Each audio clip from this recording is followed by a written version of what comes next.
வணக்கம். இது சம்பிரதான charitable trust. இதுக்கு முன்னாடி இந்த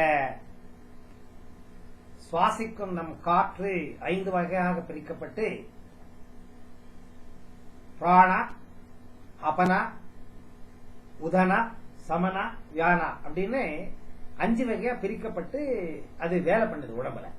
நீங்க இந்த மூக்கு வழியா, சக்கரங்கள் வழியா, இந்த தோல் வழியா என்ன இந்த சுவாசங்கிறது நடந்துட்டு இருக்கு, அது உள்ள இந்த மாதிரி பிரிக்கப்படுது. ஒவ்வொன்னு ஒவ்வொரு ஏரியால கார்டு மாதிரி நின்றுட்டு வேலை பண்ணி உடம்பு வளர்றதுக்கும் தினநித்தியம் வேலைகள் சரியா செய்யறதுக்கும் இந்த 5 வாயுகள் பயன்படுது. நான் இதுக்கு முந்தைய வீடியோவில் உங்களுக்கு பிராண வாயுவை பத்தி சொன்னேன். இதுல அபானா வாயு அதை பத்தி நான் சில விளக்கத்தை இங்க கூற விரும்புறேன். இந்த அபானா வாயு அப்படிங்கிறது கீழ்முகமாக தள்ளப்படுது. எங்க கீழ்முகமாக தள்ளப்படுதுன்னு சொன்னீங்கன்னா, உங்களுடைய வயிற்று பகுதி, இந்த தொப்புள் கொடி இருக்கு பாருங்க, அந்த இடத்துல இருக்கிற வயிறு, இரைப்பைக்கு கீழே, அதாவது தொப்புள் கொடிக்கு 2 இன்ச்சு கீழே உங்களுடைய ஆசன துவாரம் வரையில் இது மேனேஜ்மெண்ட், இதனுடைய வேலை. இதை நிர்வகிக்க வேண்டிய ஒரு நிர்பந்தம் இந்த அபனா வாயுக்கு கொடுக்கப்பட்டிருக்கிறது. அபனா வாயு என்ன பண்ணுதுன்னு சொன்னீங்கன்னா, அதாவது நீங்க பாருங்க, இந்த மலம் கழிக்கணும் அப்படின்னு சொன்னீங்கன்னா, சில பேருக்கு சாதாரணமா போய் உட்கார்ந்தா மலம் வராது, போட்டு முக்கரிப்பாங்க. முக்கரிக்கிறதுனா என்ன? உடம்பு உள்ள இருக்கிற காற்றை உந்தி தள்ளறது. எப்ப உடம்புக்கு உள்ள இருக்கிற காற்று உந்தி தள்ளப்படுது, இந்த மலம் எப்படி இந்த குடல்ல சேர்ந்துட்டு இருக்குது, அதை புஷ் பண்ணி வெளியே தள்ளுது. அந்த வெளியே தள்ளுற வேலை எது பண்ணுதுன்னு சொன்னீங்கன்னா இந்த அபனா வாயு. இந்த அபனா வாயு உள்ள இருக்குது, உங்க வயிற்று பகுதியில குடல்ல இருக்குது. அதை நீங்க கொஞ்சம் மூச்சு பிடிச்சு இழுத்து முக்கரிச்சு தள்ளறப்ப ஆட்டோமேட்டிக்கா இந்த மலம் விசர்ஜனை செய்யப்படுது. இதுக்கு ஹெல்ப் ஆகுது என்னன்னு கேட்டீங்கன்னா, இதுதான் இந்த அபனா வாயு. இந்த அபனா வாயு என்னென்ன வேலை பண்ணுதுன்னு சொன்னீங்கன்னா, உங்களுடைய சிறுநீரகத்துல அபனா வாயு இருக்கு. இந்த சிறுநீரகத்துல அபனா வாயு இருக்கிறதுனாலதான் சிறுநீரகத்துல சிறுநீரக பையில, இரைப்பையில, சிறுநீரக பையில உங்களுடைய மூத்திரம் கம்ப்ளீட்டா அது நிறைஞ்ச உடனே அதை உந்தி தள்ளுது. அப்ப உந்தி தள்ளுறதுனாலதான் உங்களுக்கு அந்த மூத்திரம் வரக்கூடிய உணர்வு ஏற்பட்டு நீங்க மூத்திரம் விசர்ஜனை செய்யறீங்க. சோ கிட்னிக்கு இந்த அபனா வாயு தேவைப்படுது. அப்புறமா லங்ஸ், அதாவது உங்கள் நுரையீரலுக்கு அபனா வாயு ஏன் தேவைப்படுதுன்னு சொன்னீங்கன்னா, அதாவது நீங்க இந்த காற்றை இழுத்து உள்ள போனப்ப இந்த தேவைப்படாத காற்றுக்கள், கெட்ட காற்று, அதாவது தேவையில்லாத கெட்ட காற்றுக்கள், carbon monoxide, carbon dioxide, இந்த மாதிரி தேவையில்லாத சில காற்று உணவுப் பொருட்கள் எரிக்கப்படும் போது கார்பன் டை ஆக்சைடு ப்ரொடக்ஷன் ஆகுது. அந்த கார்பன் டை ஆக்சைடு ரத்தத்துல கலந்துதான் அந்த உயிர் அணுக்களுக்கு என்ன சொல்றது, சத்து, எனர்ஜி இல்லாம போயிடும். அத ஒவ்வொரு செகண்டும், பிராக்ஷன் ஆஃப் செகண்டும் அந்த எனர்ஜி எரிக்கப்பட்ட மறு நிமிடமே அது வெளியே தள்ளப்படும். இல்லைன்னா அது ரத்தத்துல சேர்ந்து ரத்தம் அழுக்காயிடும். அதை பிரிக்கிறதுக்காக இந்த அபனா வாயு இதயத்துல வேலை பண்ணுது, நுரையீரல்ல வேலை பண்ணுது. எப்படி கிட்னியில வேலை பண்ணுது, அதே மாதிரி நுரையீரல்ல தேவைப்படாத அழுக்கு காற்றை வெளியே தள்ளுறதுக்காக இந்த அபனா வாயு தேவைப்படுது. அடுத்து உங்களுடைய குடல் பகுதி, நான் சொன்ன மாதிரி இந்த குடல்ல எப்படி இந்த மலம் ஜீரணிக்கப்பட்ட உணவுப் பொருட்கள் மலமாக கன்வெர்ட் ஆகி அது அப்படி போய் உட்கார்ந்துருக்கும், சிறுகுடல் பெருங்குடல போய் உட்கார்ந்துருக்கும். அதை தள்ளறதுக்காக இந்த அபனா வாயு உபயோகப்படுத்தப்படுது. அடுத்து ரெக்டம் அப்படின்னா இந்த கீழே இந்த குதத்வாரத்தை ஓபன் பண்ணி அந்த மலத்தை தள்ளுறதே இந்த அபனா வாயு தான். உங்க இரைப்பைன்னு என்ன சொல்றோம், அங்கிருந்து மலத்வாரம் வரைக்கும் உந்தப்படும் ஒரு சக்தி என்னன்னு கேட்டீங்கன்னா இந்த அபனா வாயு தான். இந்த அபனா வாயுவால் தான் உங்களுக்கு மலம் கழிக்கப்படுது. அப்புறமா நீங்க இந்த உடல் உறவு கொள்றப்ப விந்தணுக்கள் வெளியே வருது இல்லையா, அந்த விந்தணுக்கள் வெளியே வர்றதுக்கு மூலமே இந்த அபனாவாயு தான். இந்த அபனாவாயு ரொம்ப ரொம்ப ரொம்ப ரொம்ப ரொம்ப ரொம்ப தேவையில்லாத பொருட்கள், உடலில் உள்ள பொருட்கள் வெளியேற்றப்படுவதற்காக இந்த அபனாவாயு உபயோகப்படுத்தப்படுது. அப்புறமா இந்த அபனாவாயு குறைஞ்சி போச்சுன்னா என்ன கேட்டீங்கன்னா, உங்களுக்கு ஒரு சோர்வுத்தன்மை, அப்புறமா இந்த மலச்சிக்கல் வந்துடும், அப்புறமா சரியா சிறுநீரகம் கழிக்க மாட்டீங்க, அப்புறமா நீங்க இம்பார்ட்டன்ட் ஆயிடுவீங்க. அப்புறமா இதனுடைய மெயின் எலிமெண்ட் அப்படி என்னன்னு கேட்டீங்கன்னா பூமி. அப்புறமா இதனுடைய சக்கரம், இதுக்கு சம்பந்தப்பட்ட சக்கரம் என்னன்னு கேட்டீங்கன்னா மூலாதார சக்கரம். இது வசிக்கும் இடம், இது வாழும் இடம், இது இருக்கும் இடம். மூலம் எங்கன்னு கேட்டீங்கன்னா அபனாவாயுக்கு பெல்விஸ், அதாவது உங்களுடைய வயிற்று பகுதி, இடுப்பு பகுதி, அங்கதான் இது இருக்கு. இது இந்த கீழே பெரினியம் அப்படின்னு ஒரு பகுதி இருக்கு. ஆசன துவாரத்துக்கும் மூலாதார சக்கரத்துக்கும் மத்தியில ஒரு, அதாவது இந்த குண்டலினி வசிக்குது பாருங்க, அந்த இடத்திலிருந்து உங்க தொப்புள் கொடி வரைக்கும், தொப்புள் கொடியிலிருந்து அந்த ஆசன துவாரம், இந்த பெரினியம் பாயிண்ட், அது வரைக்கும் மேல கீழே மேல கீழே இந்த வாயு போயிட்டு வந்துட்டு இருக்கும். ஆச்சுங்களா? அடுத்து சமன வாயு. சமன வாயு, இந்த சமன வாயு அப்படின்னா, சமன் அப்படின்னா என்னன்னு கேட்டீங்கன்னா சமப்படுத்துறது, பேலன்ஸ் பண்றது, அதுதான் இந்த சமன வாயு.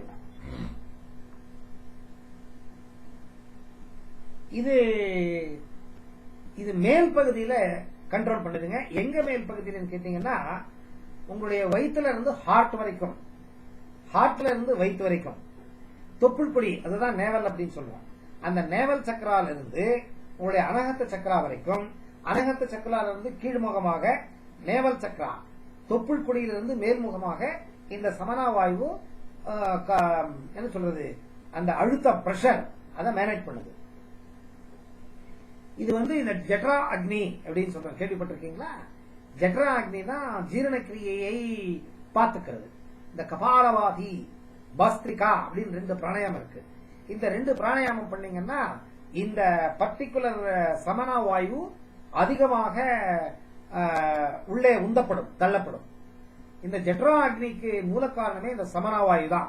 இந்த சமனா வாயு இந்த இடத்துல இருக்கிறதுனாலதான் உங்களுக்கு ஒரு அக்னி பிழம்பு ஏற்பட்டு அந்த அக்னி பிழம்பால் நீங்கள் உட்கொள்ளும் ஆகாரம் ஜீரணிக்கப்படுது. ஜட்ரா அக்னி அப்படின்னு பேர் இருக்கு.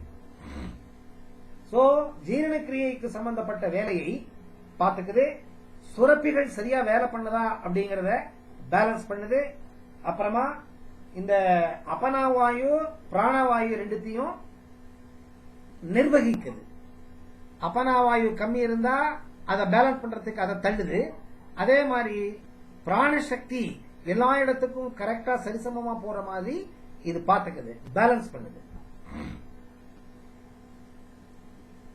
அப்புறமா இந்த ஜீரண சக்திக்கும் மனசுக்கும் ரொம்ப கண்ட்ரோல் இருக்குங்க. மனசு கெட்டு போச்சுன்னா ஜீரண சக்தி போயிடும். சோ ஜீரண சக்தி ஏதாவது கோளாறு ஆச்சுன்னா உங்க மனசு கெட்டு போயிடும். சோ உங்க மனசை பேலன்ஸ் பண்ணி ஜீரணக்கிரியை சரியா நடக்கிறதுக்கு தேவையான சக்தி இந்த வாயு கொடுக்குது. இதனுடைய உறைவிடம் என்னன்னு கேட்டீங்கன்னா மணிப்புர சக்கரா. மணிப்புர சக்கரா இதனுடைய எலிமெண்ட் என்னன்னு கேட்டீங்கன்னா நெருப்பு. எலிமெண்ட் என்னன்னு கேட்டீங்கன்னா நெருப்பு. சோ இது உங்களுடைய பிராண சக்தியையும் அப்புறம் அபனா சக்தியை, அபனாவாயு பிராணவாயு, இது ரெண்டுத்தையும் பேலன்ஸ் பண்ணி உடல் சமனாக ஜீரணக்கிரியை பார்த்துக்கிற மாதிரி பண்றது இந்த சமன வாயு. அடுத்து உதன வாயு. இந்த உதன வாயு என்னன்னு கேட்டீங்கன்னா இது அப்வர்ட். சமனா வாயு பேலன்ஸ் பண்ணுது. இந்த உதன வாயு என்னன்னு கேட்டீங்கன்னா மேல்முகமா போகுது. எங்க உங்க த்ரோட், அதாவது உங்களுடைய சவுண்ட் பாக்ஸ், அங்கிருந்து சஹஸ்ரார சக்கரம் தலை வரைக்கும் மேல்முகமாக மேலிருந்து கீழே, கீழே இருந்து மேல வாயு மேல இருந்து கீழே வர்ற மாதிரியும் கீழே இருந்து மேல வர்ற மாதிரியும் பார்த்துக்கிறது எதுன்னு கேட்டீங்கன்னா இந்த உதானா வாயு. இந்த உதானா வாயு உங்களுடைய இந்த என்ன சொல்றது, இந்த த்ரோட், இந்த சவுண்ட் பாக்ஸ் இருக்கு இல்லையா, இந்த இடத்துலதான் அது வசிக்குது. இது உங்களுடைய தசை தசை தசை மண்டலத்தை சரியான வகையில இயங்குற மாதிரி பாத்துக்குதுங்க. அப்புறமா பஞ்ச இந்திரியங்கள் ஐம்புலன்கள் கரெக்டா வேலை பண்ற மாதிரி பாத்துக்குது. அப்புறமா நீங்க பேசுற பேச்சு வெளியே சப்தம் வர்ற மாதிரி பண்றதுக்கு தேவையான அந்த சக்தியை கொடுக்குது. அப்புறமா உங்களுடைய வில் பவரை பாதுகாக்குது. அப்புறமா நீங்க காத்தை வெளியே விடுறப்ப எக்ஸலேஷன் அப்படின்னு சொல்றோம். காத்தை வெளியே விடுறப்ப கெட்ட சக்திகளை, அதாவது வேண்டப்படாத வாயு, வேண்டப்படாத பொருட்களை மூக்கின் வழியாக தள்ளுவதற்கு இது உபயோகப்படுதுங்க. அப்புறமா தும்மல், விக்கல், இதுக்கெல்லாம் இந்த உதாரண வாயு தான் மூல காரணம். தும்மல் வருது, விக்கல் வருது, இதுக்கு அதுதான். அப்புறமா செல்ஃப் எக்ஸ்பிரஷன், உங்களுடைய சுய உணர்வுகள், மனசில் உள்ள உணர்வுகளை வெளிப்படுத்துவதற்கு இந்த உதாரண வாயு தான் தேவைப்படுதுங்க. Emotional balance, negative emotion, positive emotion சொல்றோம் இல்லையா, அதை கரெக்டா பாதுகாக்கிறது இதுதாங்க. உங்களுக்கு மனசு கட்டி போச்சுன்னா தொண்டை வராது. சில பேர் பாருங்க ரொம்ப பங்க் ஆயிட்டாங்கன்னா தொண்டை அடைச்சிக்கும். என் தொண்டை கட்டிச்சு இப்ப பேச்சே வரலங்கிறாங்க. யாராவது இறந்து போயிட்டா, ஏதாவது கிஃப்ட் மணி லாட்டரியில துண்டு அடிச்சுச்சா, எக்கச்சக்கமா எதிர்பார்க்காத வேலைகள் நடந்துருச்சுன்னா இந்த தொண்டை அடங்கிடும். சோ எமோஷனுக்கு சம்பந்தப்பட்டதை பாதுகாக்கிறது இந்த உதனா வாயு. இது மேல் பக்கமா தான் ஜாத்தி போகும். மேல இருந்து கீழே வரும், கீழே இருந்து மேல வரும். இதுல ஜலந்தர பந்தா அப்படின்னு சொல்லுவோம். இதுக்கு பந்தங்கள் ஜலந்தரம். இதுக்கு விசுத்தி சக்ரா, விசுத்தி சக்ரா இதுதான். இது காத்து, ஏர். இதனுடைய எலிமெண்ட் என்னன்னு கேட்டீங்கன்னா ஏர். அடுத்து வியானா வாயு, வியானா வாயு. இதுவும் இது வெளிப்பக்கம். மிச்சம்லாம் உள்ள நடந்துட்டு இருந்தது இல்லையா, இது வெளியில இருந்து உள்ள, உள்ள இருந்து வெளியில. அந்த மாதிரி இது எல்லா இடத்துக்கும் பரவுதுங்க. இது இதனுடைய வாட்டர் எலிமெண்ட். ரத்தம் எங்கெங்க ஓடுது எல்லா இடத்துலயும் இந்த வியானா வாயு இருக்குங்க. இந்த வியானா வாயு தான் உங்களுக்கு இந்த சென்ட்ரல் நர்வஸ் சிஸ்டம் என்ன சொல்றோம், இத கண்டிப்பா பாதுகாக்குதுங்க. வெளியில் இருக்கிற இந்த வேண்டப்படாத சக்திகள் உள்ள வராத மாதிரியும், வெளியே இருக்கிற இந்த வேண்டப்படாத சக்திகளை வெளியே அனுப்புறதுக்கும், உள்ள இருக்கிற சக்தியை வெளியே அனுப்புறதுக்கும், மற்ற எல்லா வாயுக்களும் சரிசமமாக வேலை பண்றதுக்கு தேவையான அந்த பேலன்ஸை மெயின்டைன் பண்றது இந்த வியானா வாயு தான். இது உடம்புல எல்லா இடத்துலயும் ஓடிட்டு இருக்குங்க. இதுக்கு தொண்டை, வயிறு, நெஞ்சுங்கிற மாதிரி இடம் இல்லைங்க. ரத்தம் எங்கெங்க சரணாகுது, திசுக்கள் எங்கெங்க இருக்கு, உயிரணுக்கள் எங்கெங்க இருக்கு, அந்த இடத்துல தான் இந்த வியானா வாயு பரவுதுங்க. இது பஞ்ச இந்திரியங்கள் ஐம்புலன்களை பாதுகாக்குது.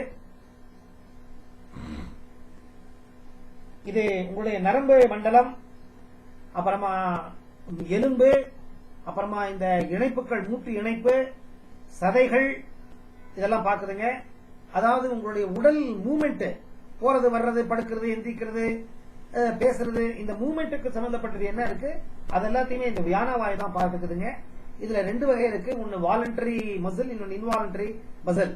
அதாவது நீங்களாவே உங்க மனசு சொல்ற மாதிரி கை எடுக்கிறது, கால் எடுக்கிறது, வேலை பண்றது, அந்த மாதிரி சென்சரி ஆர்கன்ஸ் என்ன கமாண்ட் கொடுக்குது, அந்த கமாண்டை எடுத்து செய்யறதுக்கு தேவையான சக்தியை கொடுக்கறதே இந்த வியானா வாயு தான். இன்னொன்னு involuntary sympathetic nervous system, parasympathetic nervous system சொல்றோம்.